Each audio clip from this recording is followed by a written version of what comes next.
noticing these vibrations in his body. Sort of didn't pay much attention to them because they would go away after a few minutes. But one night, he was having the vibrations as he was getting ready for sleep and thinking about going flying. He loved to fly these sailplanes that don't have motors. He was thinking about doing that the next day and how he was going to be soaring up, and all of a sudden it felt like he had fallen out of bed. And then he suddenly realized that he actually wasn't on the floor, but he was floating on the ceiling of his room, looking down at two people in his bed. And, of course, he immediately thought, well, who is that man in bed with my wife? And when he realized it was himself, he realized that he must be dead. And so he went into total panic and sort of flapped around in the air trying to get back into his body and actually accomplished that. And then started thinking, well, if I'm not dead, I must be extremely ill. I must have some kind of terrible brain tumor or something. And so he spent several years visiting doctors and psychiatrists and psychologists to find from each one of them that he was perfectly sane, that he was perfectly healthy, and there was nothing wrong with him.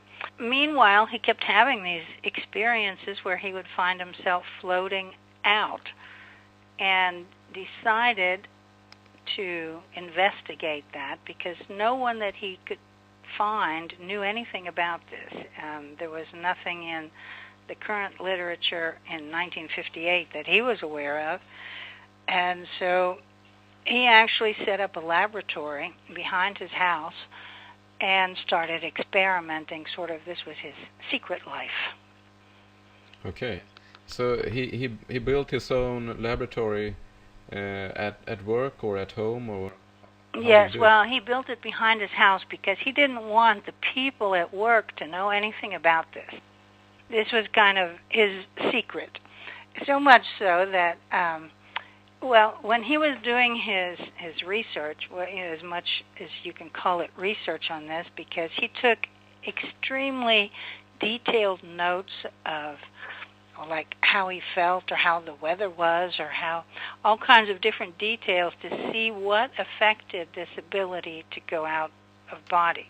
And one of the researchers that he was working with, because he always, right from the beginning, was working with psychiatrists and scientists trying to look at this from a pragmatic research point of view. He really was just trying to find out what on earth was happening. He gave his notes to one of the researchers that he was working with, and the researcher thought, oh, this is absolutely fascinating, and he gave it to a book editor. This would probably be in the 60s. And when the book editor saw the book, he wanted to publish it, and Monroe said, oh, no, we can't publish that because this is my secret life. I don't want people knowing about this. They convinced him that actually anybody that he knew would not be reading these kind of books anyway. He was especially concerned about people at work. And so he finally gave his okay and said, all right, well, you can publish it. It might help somebody else. Who knows, and it might even attract some people that know more about this and can work with me. And curiously enough, though, a week after the book was published, Monroe's boss at the television station invited him to take a trip on his yacht.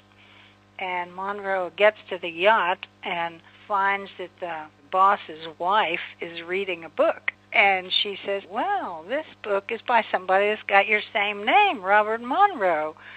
And so he had to confess. Finally. So his secret lasted for 1 week, but they seemed so uninterested in it that nobody ever mentioned it again. So he was okay with it. All right. They couldn't relate to it. No, I guess not. And this is a few years before the Stargate project and remote viewing.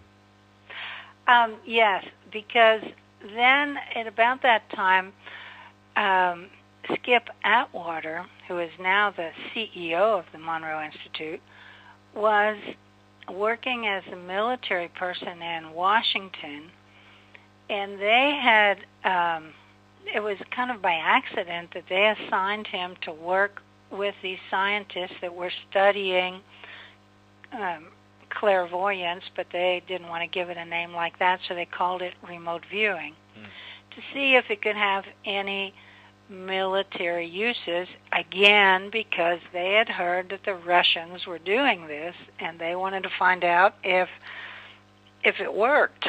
And so Skip was involved in this project, and he had heard about the Monroe Institute. Wasn't too far away from where he lived, so he actually made an appointment with Monroe and went to visit him to see if possibly this technology could somehow help his remote viewers do better. And his first experience was kind of crazy because Monroe said, well, you know, if you want to try it, just lay down on this bed here, put on those headphones, and I'll put the sounds on, and you can see what it is and see what you think about it. And so after his session was over, Skip was very impressed, and he said to Monroe, wow, your technology is amazing, this hydraulic bed that actually lifts you up. and Monroe said, hydraulic bed? What are you talking about? And he said, yeah, you know, that it lifted me up while I was listening to these sounds. And, of course, when Monroe showed him that there was no hydraulic bed, it was just a normal mattress on some springs, Skip realized that he had actually had an out-of-body experience right then. Right on the spot. Yeah. And so they started, they signed a contract, and Monroe actually worked with one of the remote viewers, Joe McMoneagle, who is now considered to be probably #1 in the world, creating special sounds for him to see if it would enhance his remote viewing work. And Monroe found that when we get into these really relaxed states, our electrical polarity changes. This is a physical measure in our body.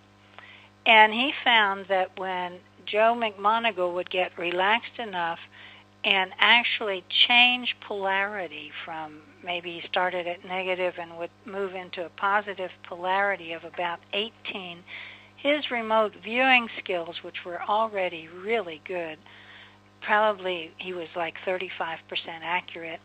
If he used, you know, the hemisync and actually went